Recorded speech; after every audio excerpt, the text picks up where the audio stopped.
Au nom du ministre des Infrastructures et des Transports, je voudrais donc vous dire notre implication dans votre fête. Merci. Dans votre fête.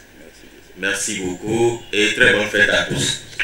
L'égalité aujourd'hui pour un avenir durable. C'est la thématique autour de laquelle se sont réunis le Comité national des femmes travailleuses de la Confédération des syndicats autonomes du Bénin et les femmes de l'Agence nationale de l'aviation civile. Et c'était à l'occasion de l'édition 2022 de la Journée internationale de la femme. Cette Journée internationale des femmes, ce 8 mars 2022, nous offre l'opportunité de réfléchir sur les possibilités réelles d'exploiter l'égalité des sexes comme moteur de la construction d'un avenir durable. Pour nous-mêmes, pour notre pays, le Bénin, ainsi que les générations futures. Nous vous invitons à exprimer notre compassion aux victimes innocentes. Je fais un clin d'œil aux enfants des pays en guerre, aux filles violées et maltraitées, et à manifester notre soutien sans faille à ces milliers de femmes dans le monde, à l'instar des femmes innocentes. Ce jour est particulier pour nous, femmes, car nous sommes à l'honneur partout dans le monde. Ce jour constitue pour chacune de nous la célébration de la mise en avant de la lutte pour nos droits, comme l'a bien notifié l'Organisation des Nations Unies dans son objectif numéro 5, égalité entre les sexes, inscrit dans les objectifs de développement durable ODD.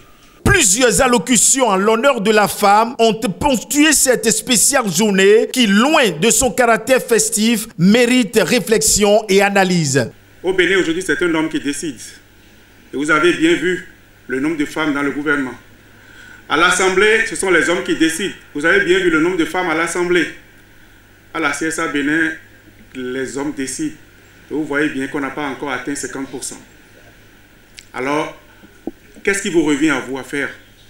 Moi, je voudrais suggérer de mettre un accent particulier sur les questions d'éducation de nos enfants et de nos filles, notamment à la maison. Parce que ça, au moins, c'est vous qui décidez. Ce ne sont pas les hommes qui décident. C'est vous qui apprendrez à votre garçon à la maison que sa sœur a exactement les mêmes droits que lui. C'est vous qui apprendrez à votre fille à la maison qu'elle doit apprendre à réclamer ses droits et non pas à les quémander.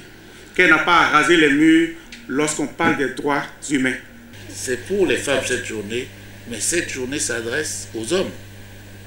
Ce sont les hommes qui doivent prendre conscience que la femme fait partie de la société et n'a pas toujours été traitée comme elle devrait l'être.